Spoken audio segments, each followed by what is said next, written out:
Did you know India में एक ऐसी भी जगह है जो कि मानी जाती है एलियंस ने बनाई है। और आज आपको बताऊंगी एक ऐसी मिस्टीरियस जगह के बारे में जिसके बनने का इतिहास आज तक आर्कियोलॉजिस्ट को क्लियरली नहीं पता चला।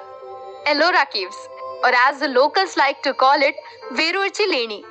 औरंगाबाद से 30 किलोमीटर के अंतर पर एक 2 किलोमीटर का ऐसा स्ट्रेच है जहां 100 से भी अधिक गुफाएं हैं और उनका कार्विंग इतना ब्यूटीफुली किया गया है कि आज भी अगर ऐसा कार्विंग हम कॉन्शियसली करने की कोशिश करें तो नहीं हो पाएगा।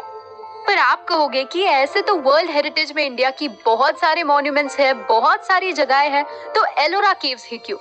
क्योंकि एलोरा केव्स का अस्तित्व कहां से हुआ, किसने इसे बनाया, इसका प्रूफ हम आज भी नहीं जानते। ये 2 किलोमीटर की स्ट्रेच की गुफाएं बस एक पहाड़ से उकेर कर बनाई गई है between the 6th and the 8th century. अगर ये गुफाएं ठीक से देखी जाए तो ये पता चलता है कि ये समर्पित है 3 धर्मों को, बुद्धिस्ट, जैन्स और हिंदूज, और दर्शाती है कि कैसे कई सारे धर्म सामंजस्य में एक साथ रह सकते हैं।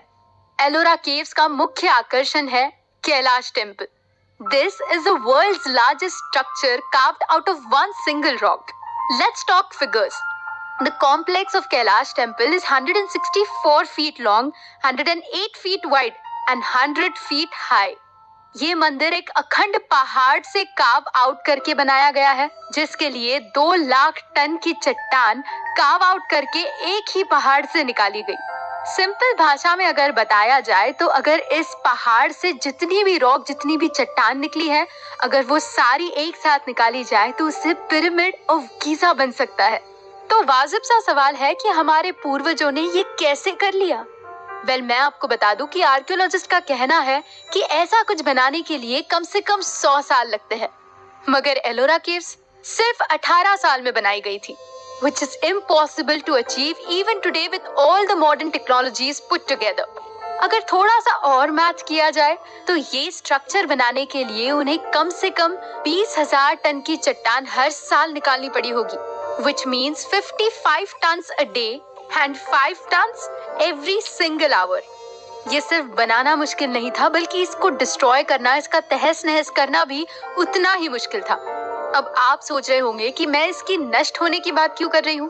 क्योंकि मुगल सम्राट औरंगजेब ने एलोरा केव्स नष्ट करने के लिए 3 साल में 1000 मजदूरों को भेजा, मगर ये 1000 मजदूर भी 3 साल में एलोरा केव्स को नष्ट करने में नाकामयाब रहे और बस कुछ मूर्तियों को नष्ट किया। इन केव्स के पीछे इतना रहस्य है कि कुछ लोग बोलते हैं कि ये स्ट्रक्चर एलियंस द्वारा बनाया गया है। क्योंकि एलोरा केव्स को लेके इतने सारे प्रश्न हैं, मगर उत्तर एक भी नहीं। जैसे where is all the rubble? कहाँ है वो सारा मलबा जो इसके बनाने में लगा? ये स्ट्रक्चर 18 साल में कैसे बन गया? ऐसी क्या चीज थी इन गुफाओं में कि मुगल आक्रमणकारियों ने भी इसे नष्ट करना ठीक नहीं समझा?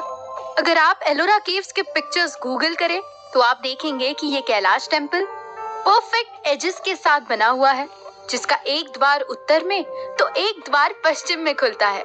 ये सारी चीजें देखकर एक ही ख्याल आता है कि ये सब सिर्फ हथौड़ी और छेनी से पॉसिबल ही कैसे है। कभी कभी दुनिया की सबसे खूबसूरत चीजें हमारे आंगन में ही होती है, बस फर्क है तो नजर का। अगर मेरी बात बताओ तो मेरा शहर औरंगाबाद से बस 60 किलोमीटर पर स्थित है और स्कूल की हर पिकनिक एलोरा केव्स ही जाती थी, और मैं हमेशा सोचती थी कि ये टूर गाइड्स अगर बता रहे हैं कि ये केव्स कैसे बने, इसका कोई प्रूफ नहीं।